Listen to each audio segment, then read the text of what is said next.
Chegou a terceira temporada de House of the Dragon, então bora de análise do episódio 1 dessa terceira temporada. E aí, seus geeks, tudo certo? Eu sou o Marcos Veloso e hoje é da gente falar do primeiro episódio da terceira temporada de House of the Dragon com spoilers, então se você ainda não viu, vai lá no HBO Max, assiste e depois volta pra cá. Bom, chega de recado, chega de enrolação e bora falar desse episódio que pra mim foi bem interessante. Tenho uma ressalva pequena aí sobre tudo isso, mas bora. A série não tem saltos temporais aqui, então ela começa exatamente onde terminou a temporada passada, com a Rhaena lá na Robovelha tentando domar o dragão. Então ela chega ali perto, ela vai falando umas palavras em alto valeriano, eu não sei se isso adianta alguma coisa ou não com o dragão selvagem, que a gente não sabe se tem conexão ou a mesma origem dos dragões Targaryen, mas ela vai conseguindo se aproximar. Ela consegue subir na Robovelha do nada, assim, em choque. Ela vai subindo, a Robovelha vai deixando e tal. E aí a Robovelha faz aquele voo de teste que a gente já viu acontecer com a Asa Prata e o Fio Branco e com a Vhagar e o Aemond. O dragão aceita o montador e depois faz um voo ali para ver se o montador está apto a permanecer. Então ela vai, ela sobe, ela desce igualzinho a Vhagar e a Asa Prata fizeram com os seus montadores. A Rhaena resiste a isso. Depois a Robovelha larga ela e sai de novo. E aí a gente vê depois, mais pra frente no episódio, que a Robovelha foi pegar comida pra Rhaena. A Rhaena ela tava sem comer há muito tempo. Quando ela decide ir atrás da Robovelha, ela tá no vale.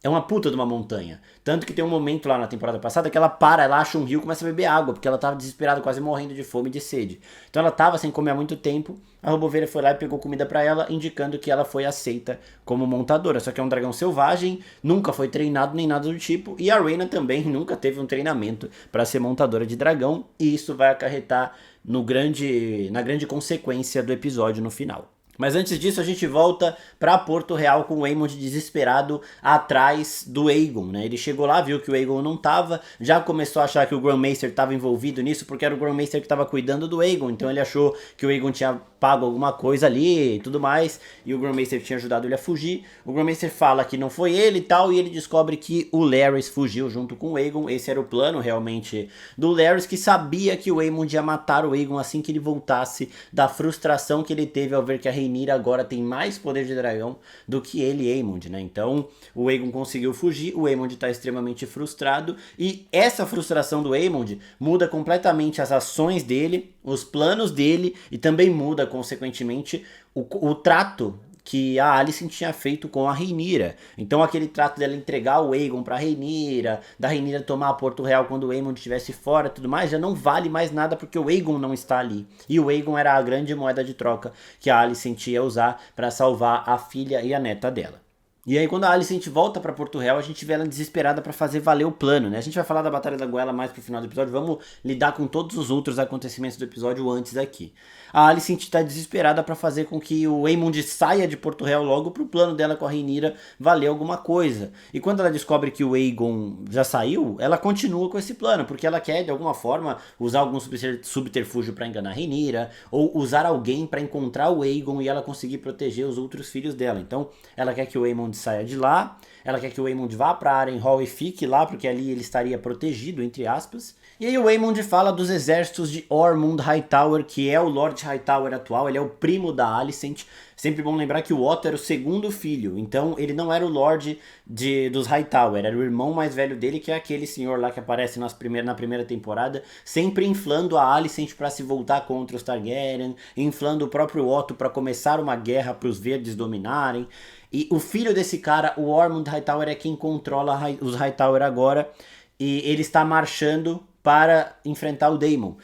E aqui a gente tem os números para colocar bem como é que tá na situação da guerra. Bom, embora falar um pouquinho de números então, porque o Aemond fala que os Hightower tem 15 mil homens. Quando o Daemon pega os exércitos de Riverlands, ele fala que tem cerca de 30 mil. Então ele tá com o dobro aqui, só considerando que ele perdeu alguns na batalha contra os Lannister, ele pode estar com uns 25 mil, só que a gente soma essas forças do Daemon de 25 mil com mais 2 mil nortenhos que chegaram junto com o Roderick Dustin. Então o Daemon deve ter quase 30 mil, 27 mil, enquanto os Hightower tem 15 mil, mais as forças do Criston Cole que também estão indo enfrentar o Daemon. Quando a gente fez o vídeo de resumo falando de como estava a situação de Harrenhal, a gente viu 3 frentes indo encontrar o Daemon. Eram os Lannister, o Criston Cole e os Hightower. Os Lannister já tiraram, já saíram de jogo. Agora sobra os Hightower e o Criston Cole, então em termos de número tá alguma coisa bem parecida. Agora vamos falar de Roderick Dustin, né? Roderick Dustin, que é o cara que tá liderando os exércitos do norte, os exércitos que o Cregan Stark mandou para ajudar a Rhaenyra. Ele já chegou colocando na mesa, né? O Daemon tá conversando ali com o Oscar Tully, e o Oscar fala, o Jason Lannister ele fugiu quando ele viu que estavam perdendo, eu acho que o exército dele vai se reconcentrar lá atrás. Quando o Daemon tá ali, o Caraxes fazendo o lanchinho lá no fundo, tudo mais, chega uma galera de onde os Lannister tinham ido, né? E aí o Daemon já arma todo mundo, é muito rápida a reformação deles ali, então eles se colocam logo em formação de novo, é muito eficiente também, o exército muito obediente de Riverlands ali. E aí quando vem andando assim, eu já vi um escudo Stark, eu falei, caralho, são os caras do Dustin, não sei o que. E aí o Roderick Dustin passa no meio de todo mundo, a gente vê ele pelas costas assim, uma imponência absurda, e ele fala, eu vim aqui pra morrer pela rainha Rhaenyra. Esse cara, ó, eu falei que ele é um dos personagens que a gente ia mais gostar nessa temporada. Uma cena dele já é o suficiente pra ele virar um top favorite aí. Por quê? Porque ele é o líder dos exércitos Stark, por mais que ele não seja um Stark, a casa Dustin é a casa vassala dos Stark. E ele é o mais experiente dali, o mais foda desses guerreiros, então o Cregan escolheu ele pra liderar. O Cregan não tá nessa treta, porque os principais homens Stark estão cuidando das ameaças do norte, porque o inverno tá chegando e tudo mais. E ele ainda trouxe a cabeça do Jason Lannister, né? Então ele fala que ele vai morrer pela Rhaenyra, ele pega a cabeça do Jason Lannister, ele joga no pé do Daemon e o Daemon celebra. E essa cena foi absurda, uma das cenas mais insanas do episódio. Um episódio que é cheio de momentos altos e baixos aí em termos de emoção, pra quem torce pro time da Rhaenyra e pra quem torce pro time dos verdes também. Antes disso, com o Aegon fugindo de Porto Real, a gente vê que ele é interceptado por outros homens que também são fiéis à causa da Rhaenyra. A galera não sabe que ele é o Aegon e aí eles falam, vocês têm que jurar pela Rhaenyra aqui para poder passar, é só jurar e pronto. E o Larys Strong não tem importância nenhuma para ele fazer um falso juramento, ele ajoelha e jura ali fidelidade à Rhaenyra, só que o Aegon se recusa, né? Ele é meio burro, mas aqui também ele tá agindo, mano, é mais forte do que ele. Sabe, aceitar essa derrota é mais forte do que ele tá com puta ódio do Aemond, mas ele também não vai aceitar a Rhaenyra, então ele se recusa. E aí o Larys Strong fala, mano, tipo assim, é o único jeito deles ficarem vivos ali é dele convencer os caras que eles são importantes demais pra serem mortos naquele lugar. E o único jeito dele fazer isso é falando que aquele ali era o Aegon. Os caras iam matar ele, mas o Larys Strong é esperto, ele fala, ó, talvez a Rhaenyra te pague mais se você entregar o Aegon vivo pra ela. E os caras deixam, tipo assim, não é que pegaram pro lado deles, eles compraram a lealdade dos caras, não, eles conseguiram mais um tempo, porque esses caras acham que realmente vão receber um pagamento maior da Rhaenyra se levarem o Aegon vivo. Eles foram convencidos disso. O Aegon estava com a coroa do Conquistador, a coroa de Aegon the Conqueror, e eles entregaram essa coroa pro cara ali. Então, essa é a situação, uma cagada já. O Larys Strong já começou andando aí em vales tortuosos e já deu uma merda federal. A gente vê o Criston Cole pintando o escudo, ele tá montando o sigilo da casa Cole. Então é sempre bom lembrar que quando você se torna um cavaleiro, você ganha a sua própria casa, faz o seu sigilo. O Criston Cole se tornou cavaleiro há uns 20 anos, então ele já tem o sigilo dele ali, já tem a casa dele, e ele tá pintando um novo escudo ali com o emblema da casa Cole, que é a casa dele agora. E aí chega o Gwaine Hightower falando que um dos homens ali tava violentando uma mulher, e a gente vê que o Criston Cole já tá morto basicamente, ele entendeu que ele vai morrer nessa guerra, e ele não tem mais escrúpulo nenhum, ele não se prende a fé nenhuma, nem nada que movia ele antigamente. Então, quando ele quebra os votos dele com a Rhaenyra, ele já fica um pouco mais assim. Só que ainda, na primeira temporada mesmo, quando ele tava indo atrás do Aegon, logo depois que o Viserys morreu pra colocar o Aegon no trono e tudo mais, ele fala pro Aemond, toda mulher deveria ser a imagem da mãe, que é quem simboliza as mulheres ali na fé do Sete, e toda mulher deveria ser tratada como tal. Então o Criston Cole, ele acredita fortemente que você não pode macular uma mulher. Ele não deixaria nenhuma mulher ser violentada. E o Gwaine Hightower chega e fala, ó, um dos caras ali violentou a mulher. E o Criston Cole fala, faz o que você quiser com ele. E o Gwaine, mano, não é comigo, é você que tem que agir. E o Criston Cole já não acredita em mais nada. Nada da fé dele, a lealdade dele não vale nada. A fé já não vale mais nada, porque basicamente, internamente, ele já está morto. Tá? Ele só tá fazendo hora extra, vai levar quantos ele puder levar do lado da Rhaenyra e pronto, acabou. Ele já não tem mais honra, ele já não tem mais esperança, ele não tem nada. A esperança dele acabou quando ele viu a dimensão que é uma batalha de dragões. Ele viu que deuses estão envolvidos nisso, né? Os dragões eles são muito vistos como deuses por muita gente em Westeros. E que ele ali é só um peão. Então ele já, sabe, tá nessa aí, mano. Ah, faz qualquer coisa mesmo, foda-se. O Gwaine ainda tem umas palavras de honra ali com ele pra ver se ele volta, mas é muito improvável que aconteça. E aqui nós temos agora a origem do Ulf, o Branco. Então a gente teve lá na segunda temporada as revelações de onde vem o sangue Targaryen, do Adan do Casco, que é o irmão do Alyn, o filho bastardo do Corlys, e do Hugh-Hammer. O Hugh-Hammer é filho da Saera Targaryen, que é uma das filhas do Jaehaerys ali, que virou prostituta e tudo mais, e virou uma das mulheres mais famosas da Baixada das Pulgas. Ela teve uma porrada de bastardos, o Hugh-Hammer foi um deles. Ela era uma Targaryen da realeza mesmo, direta, então metade do Hugh-Hammer é Targaryen. O Adan do Casco, muito provavelmente a mãe dele é Targaryen. Sempre bom reforçar que não é qualquer sangue valeriano que pode montar dragões, os Velaryon não podem, o Corlys já deixou isso muito claro. E quando ele descobre que o Adan conseguiu montar um dragão, ele vira pro Alyn e fala: eu confesso que eu sabia pouco das origens da sua mãe, indicando que o lado Targaryen do sangue deles vem a Marilda do Casco, que é a mãe dos dois. Então esse lado Targaryen vem dela. Aqui é um pouco mais distante, né? Porque se ela é uma bastarda Targaryen, já é metade do sangue dela, então seria um quarto do sangue do Adan, mas ainda é um sangue não diluído o suficiente, então ele pode montar dragões. E aí a gente chega no Ulf o Branco. O Ulf, na temporada passada, ele tinha dito que ele era um irmão bastardo do Viserys e do Daemon, filho do Baelon Targaryen. Só que naquela época, eu e a Vit falamos lá no Falar Morgulhos que o Baelon jamais trairia a mãe do Daemon e do Viserys, então isso era mentira. E aqui o Ulf fala que ele veio de Essos. Em Essos, a gente tem também uma longa linhagem de bastardos Targaryen. E o Ulf pode ser irmão do Hugh-Hammer, porque a Saera Targaryen, ela, depois que ela conquistou ali, fez a fama dela na Baixada das Pulgas, ela foi pra Essos. Então ela teve mais bastardos em Essos também. Como o Ulf fala que ele nasceu em Essos e ele veio pra Westeros depois, e que ele tem sangue Targaryen, ele fala lá que um Lord falava pra ele que ele tinha sangue Targaryen e tudo mais, e agora ele conseguiu comprovar. Ele possivelmente é filho da Saera Targaryen também. Então ele e o Hugh-Hammer podem ser irmãos, muito provavelmente são. Então aqui a gente já tem a origem Targaryen das três sementes de dragão que a gente viu na segunda temporada. Bom, voltando aqui pra esse papo, eles estão ali tentando emboscar o Aemond, e aí eles estão nessa, mano, cadê, não sei o que, o Ulf tá muito paciente, ele é muito burro, ele é muito vulgar e tudo mais, os outros dois estão mais ali obedecendo às ordens da Rhaenyra e tentando esperar as coisas acontecerem. E aí eles começam a alucinar.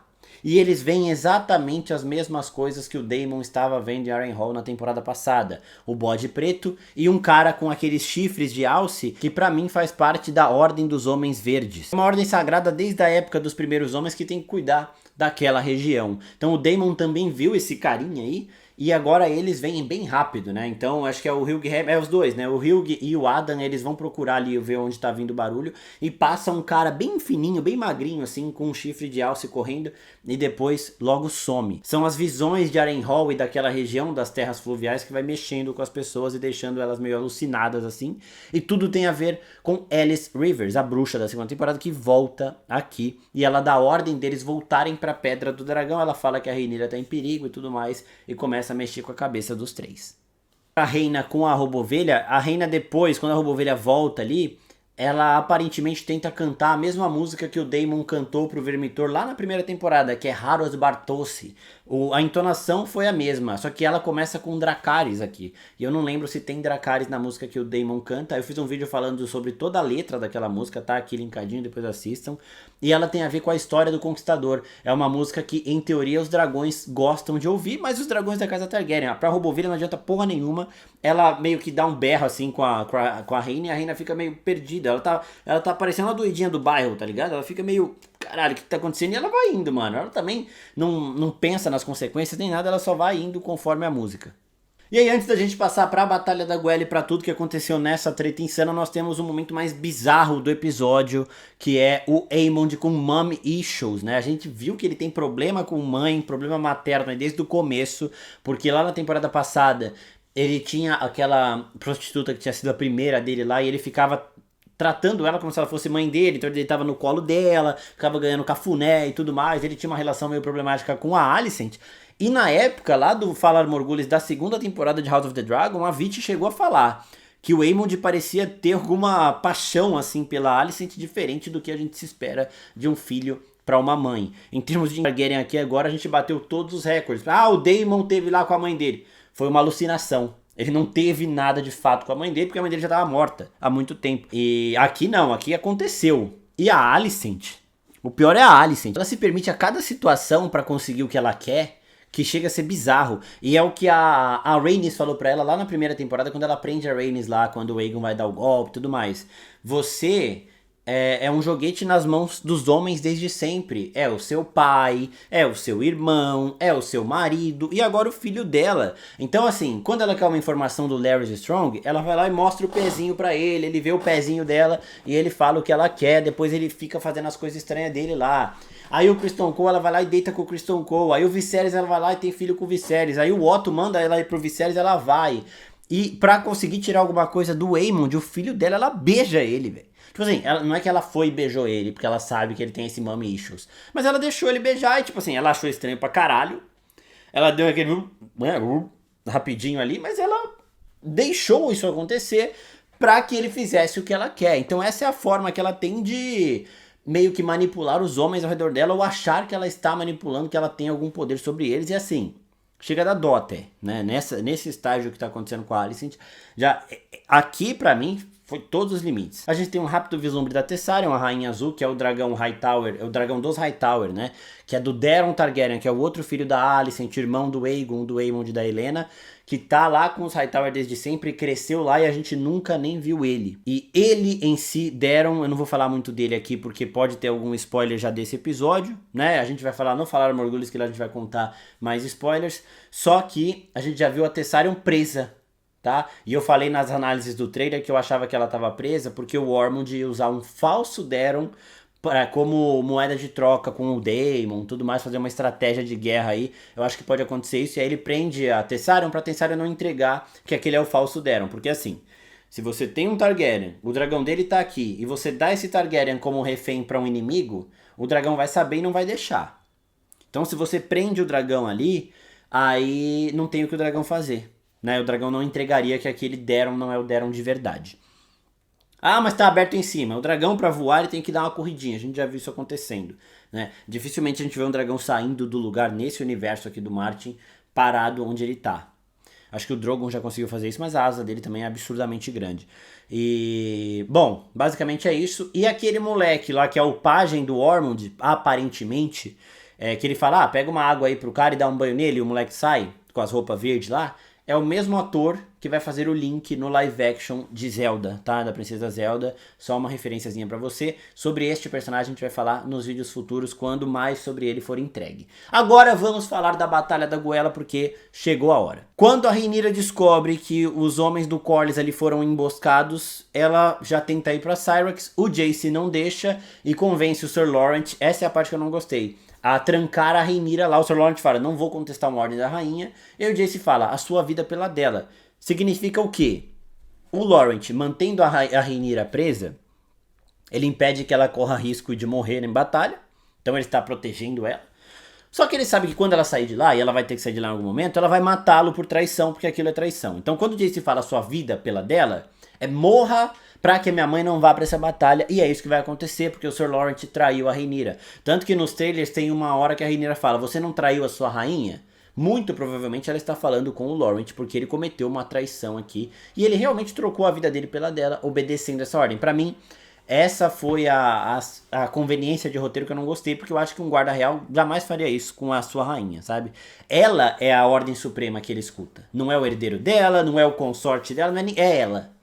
Então eu acho que ele não faria isso, e aqui é uma das conveniências de roteiro que o Ryan Condon adora usar, para que ele consiga chegar em um lugar onde o Martin chegou com mais calma, paciência e montando melhor o cenário, tá? Dito tudo isso, paciência acontece, não é o que me incomode tanto assim o Sir Lawrence ter feito isso, ele vai morrer, tá? Porque isso é traição. E aí o Jace e a Baela vão pra treta. Então o Jace traiu a mãe dele e tal, mas pra protegê-la, e aí a gente vê que ele tá querendo proteger a Rhaenyra porque ele já sente muito pela morte do Lucerys, do irmão dele. Então ele não quer que isso aconteça com a mãe dele também. Ele ainda tem um ressentimento maior pela morte do Luke, porque ele deu a ideia deles serem mensageiros. Então ele fala pra Rhaenyra, manda a gente, me manda pra ir pros Stark lá e tal. Ele fala, manda nós. O Luke não fala nada, e a Rhaenyra pega os dois e fala, você vai pros Stark, você vai pros Baratheon. O Luke foi pros Baratheon e acabou morrendo. Então o Jace deve se culpar ainda mais por conta disso. E aí ele vai e ele fala pra Baela, vamos nós dois. Eu queria que tivesse pelo menos um beijo dos dois aqui. Os caras estão prometidos pra casar há 3 temporadas e não aconteceu nada. Eles não tiveram nenhuma aproximação mínima, assim, que fosse essas relações de amizade que os dois têm. Eles deveriam, né, ser um casal já nessa altura. A Baela já poderia até estar grávida nessa altura. E nada disso acontece. Eles não dão nem um beijinho ali. O Jace só fala, vem comigo tal, e vamos ganhar essa batalha pra minha mãe. Ele tá querendo honrar a Rhaenyra, ele tá com medo de perdê-la. O lado do Jace nessa situação a gente entende. E eles vão pra treta, a Batalha da Goela. E assim, quando eles saíram da triarquia, as forças da Shara Lothar, ela fala que eles têm 90 navios. Quando o Alyn do Casco, o filho do Corlys ali, ele vê, ele fala, já contaram 53 navios, então eles já têm mais número que a gente. Ou seja, 90 é muito mais. Só que os navios do Corlys, eles são maiores. Um navio do Corlys dava 2 ou 3 ali da triarquia. Né? E eles são mais resistentes também. Então a batalha tava meio que equilibrada. O Corlys se mostrou... Isso aqui eu adorei, tá? Eles falaram que ia ser uma batalha naval do caralho e foi uma batalha naval do caralho. O Corlys, ele é o Serpente Marinha, ele é um herói lendário naval e tudo mais. A fama dele transcende o continente de Westeros, vai até Essos, até Sutórios, vai o mundo inteiro. E aqui a gente viu por quê. Né? Ele tá lá guiando o navegador dele e tudo mais, o timoneiro, ele pega o timão, depois ele consegue conduzir os caras. O Alyn olha, tipo assim, como se estivesse vendo uma divindade. Acho que é a primeira vez que a gente vê o Alyn com esse olhar de admiração ao pai dele, por conta de tudo que ele sofreu. Então, como marinheiro, ele tem um apreço pelo Corlys maior do que como pai, mas ali naquele momento, tipo, caralho, eu tô vendo o Pelé da navegação aqui. Né? E o Corlys mostrou mesmo, botou na mesa, passou, usou o plano dele e tudo mais. E mostrou a fama que ele tem. A treta tá acontecendo fudida aqui. A Shara Lothar, antes dela ir atrás do Serpente Marinha, ela conseguiu prender o Vermax. Aquele escorpião que ela tirou no Vermax, ela não atingiu, né? Ela prendeu na roupa dele ali alguma coisa, ou não feriu o suficiente. Mas estava com uma âncora e ia puxando o dragão para baixo. Era esse o objetivo principal dela, afundar o Vermax. Só que a Baela absurda. A relação dos dois aqui, a sincronia do Jace com a Baela foi muito boa de ver. Da Mondancer com o Vermax também. Porque quando o Vermax foi pego pelo escorpião, a Mondancer passa pela corda e rompe a corda, então a âncora caiu e o Vermax conseguiu voar de novo. E diferente do que a gente tinha visto nos trailers, o Jace ele estava respeitando a estratégia de se manter no alto. Ele não estava sendo imprudente voando perto dos navios porque ele estava com raiva. Nada disso. Ele estava fazendo as coisas bem com uma estratégia muito consistente, muito sólida ali. Ele e a Baela, eles estavam seguros na medida do possível. Um ajudando o outro, um olhando o outro, eles conduzindo muito bem a situação, tava tudo sob controle. Em paralelo a isso, Shara Lothar já tá indo atrás do Corlys. Shara Lothar, no momento que ele tava para passar ali por onde o Corlys passou e precisava deixar o navio mais leve, ela pega o Tyland Lannister, os dois gêmeos Lannister foram de Vasco aqui nesse episódio, eu acho que era ele, né, tipo, eu falei pro meu pai, pô, era o Lannister que ela tacou no oceano? E ele, não, acho que ele não tava aí, mas ele tava, porque ele fala, a gente tá caindo na armadilha dele, caralho. Ela pega ele e fala, mano, essa armadura pesa pra porra, né, tal, e jogou ele ali no mar. Eu não sei se ele morreu ou não, porque ele tava no meio de pedra ali, o oceano ali tava meio raso, talvez ele tenha conseguido escapar, eu acho até que ele escapou sim. Mas ela tacou ele ali no mar e, mano, foi atrás do Corlys. A única coisa que ela queria era o Corlys, porque o Corlys Velaryon, ele tem essa lenda, ele já acabou com muita gente da triarquia ao longo dos anos que ele tem de navegador.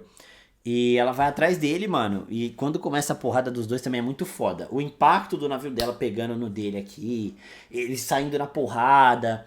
Aí meu pai, puta, ele vai morrer, e o filho dele vai ver. Meu pai tava assim, caralho, esse cara vai morrer, o filho dele vai ver, vai matar ela, não sei o que lá. E meu pai tava crente que Shara Lothar era mais foda que os dois. Porque ele falou, mano, vai matar os dois. Fudeu. E aí, a treta dela com o Corlys cai no oceano. E uma coisa interessante é que, assim, o Corlys trata Shara Lothar como ela. Os homens de Shara Lothar tratam como ele. Na temporada passada, eles falam, eles tratam como ele e tudo mais. Que é o jeito que Shara Lothar prefere ser tratado, né? Como ele. Então vamos, a partir de agora, tratar como ele também. Tanto que ele fala pro Tyland na temporada passada. Eu quero que você gere meus filhos, então eu quero que você engravide as minhas esposas. E aí os dois começam a lutar. Uma luta equilibrada, o Corlys com aquela marretona dele aqui e o Sharaco Lohar com um monte de faca que ele vai tirando, mano, toda hora, parece Deadpool, cheio de arma aqui, cara, tirando. E aí o Corlys ele cai com a armadura pesa, com água ela enche, ela fica ainda mais pesada, por isso que quando o Alien caiu ele começou a tirar a armadura também desesperado. O Alien vê isso, ele grita pelo Corlys, pai, e ele acha que o Corlys morreu. E aí ele pega Sharaco Lohar e, mano, sai na porrada. Só que assim, o Alien deve ter uns 120, 130 quilos. E ele tava puto, mano, brutal. Aí ele e o Sharaco Lohar começam a lutar embaixo d'água. É bruto, tá? Isso aqui é uma batalha naval, acho que, sei lá, eu não sei como que é uma batalha naval. As minhas experiências de batalha naval são Piratas do Caribe e One Piece. Um é anime e o outro é da Disney, então a gente não tem nada tão violento assim. One Piece até tem, mas é mais fantasioso. E aqui, mano, caralho, cara, isso foi muito foda. Aí eles começam, ele pega uma das facas do Sharaco Lohar e tal, pronto, acabou. Então, Alien do Casco já mostrou aqui que veio de novo, ele vai salvar o Corlys, porque na temporada passada o Corlys ele tinha se fudido em batalha lá também, na primeira temporada, e quem tirou ele do mar e o resgatou foi o Alien, e vai acontecer isso de novo aqui, o Alien vai resgatá-lo, e o Alien que acabou com o grande líder da triarquia que estava focado em acabar com o Corlys. Então essa primeira tentativa de quebrar o bloqueio da Rhaenyra para levar comida a Porto Real falhou. As forças dos verdes não conseguiram fazer isso. Um detalhe interessante aqui também pra gente chegar no grande caos do episódio é o navio do Corlys que chama The Queen Who Never Was, em homenagem a Rhaenys, e na frente do navio, a pompa aqui assim, tem a Rhaenys ali feita, né, esculpida. E aí a gente chega nos dragões. Como eu disse antes, o Jace e a Baela estavam controlando muito bem a situação, seguindo a estratégia com segurança, só que vem a Rhaena com a Robovelha. Ela conseguiu domar a Robovelha e falou, vamos pra casa, vamos pra Pedra do Dragão. Ela tá chegando em Pedra do Dragão, ela vê a treta lá no fundo e ela fala, vamos ajudar. Só que assim, a Robovelha é um dragão selvagem. Ela não sabe a quem ser leal, ela não obedece comando, ela não conhece os outros dragões, nem nada do tipo. Então quando a Rhaena chega e joga a Robovelha no meio de uma treta, Robovelha só vai querer se defender e defender a montadora dela que ela acabou de aceitar. Todo o resto é inimigo. E a Robovelha, por ser um dragão selvagem mais antigo, é muito maior que a Mundenser e que o Vermax, que foram chocados quando a Baela e o Jace nasceram. Então os dois, a Mundenser e o Vermax, devem ter, sei lá, a idade dos montadores, 15 anos ali. A Robovelha é maior. Ela deve ter o tamanho da Syrax pra mais, entre a Syrax e o Caraxes ali. Então, começa, e tipo assim, ela chega destruindo os navios da Triarquia, só que depois ela já destrói um navio dos Velaryon, e a Rhaena percebe ali que, mano, ela não tem controle nenhum sobre o dragão, e o dragão nem sabe o que tá fazendo ali. Tem um monte de gente se atacando, ele tá em perigo, ele vai atacar. E aí começa, aí quando ela vê que destruiu um navio Velaryon, ela já fica desesperada, mano. E aí a Robovelha vai atrás da Mundenser, a Baela Lu ali, que é o dragão da Baela. Tipo, pô, vi um dragão aqui, eu sou predador, vou atrás, é menor que eu ainda, vou atrás. E foi. E a Baela não sabia quem era, mano, só fugiu. E o Jace vê, fala pro Vermax ir atrás, matar o montador. Então o Jace não sabia quem era, achou que era um dragão dos verdes ou alguma coisa do tipo. Mate o montador. Quando ele vê que é a Rhaena, ele fala pro Vermax desistir. Quando o Vermax desiste pela ordem do Jace, ele já passa na frente da Robovelha e vira o alvo. Também é muito menor. E o Jace voa abaixo. E aí ele é acertado por um escorpião. Dessa vez a Baela não tá perto o suficiente para voltar. Ela até tenta dar o rasante com a Baela Lua, que é o dragão mais rápido da Dança dos Dragões. Chega perto, mas não consegue chegar para tirar o escorpião dessa vez. E aí o Vermax, sangrando muito, ferido, vai caindo, começa a afogar. E aí não dá. Como é que o dragão vai bater a asa embaixo da água? Não consegue. Ainda mais com uma âncora puxando, não dá.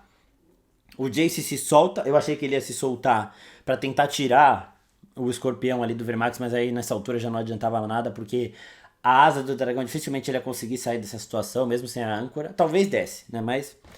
Mas o Jace se salva ali, né? E aí ele fica tipo, caralho, onde eu vou? Só que o navio que tava atrás era o navio da Triarquia. Os caras estão vendo o herdeiro do trono ali. Querendo ou não, eles estão defendendo ainda os verdes. E talvez ali tivessem os homens Lannister. Não necessariamente eram os homens de Essos ali. Mano, pegaram as balestras ali, sei lá, os balis, sei lá, que bagulho, arco e flecha.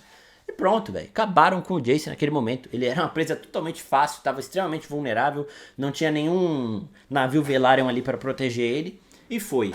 E no livro tem essa versão, tá? De novo, o livro, este livro aqui, Fogo e Sangue, ele é narrado por 3 pessoas que não estavam nesses eventos. Eles falam o que eles ouviram falar. Então eles falam que a Batalha da Goela foi insana, foi extremamente brutal, é o que a gente tá vendo aqui. E que na Batalha da Goela o Vermax e o Jace morreram.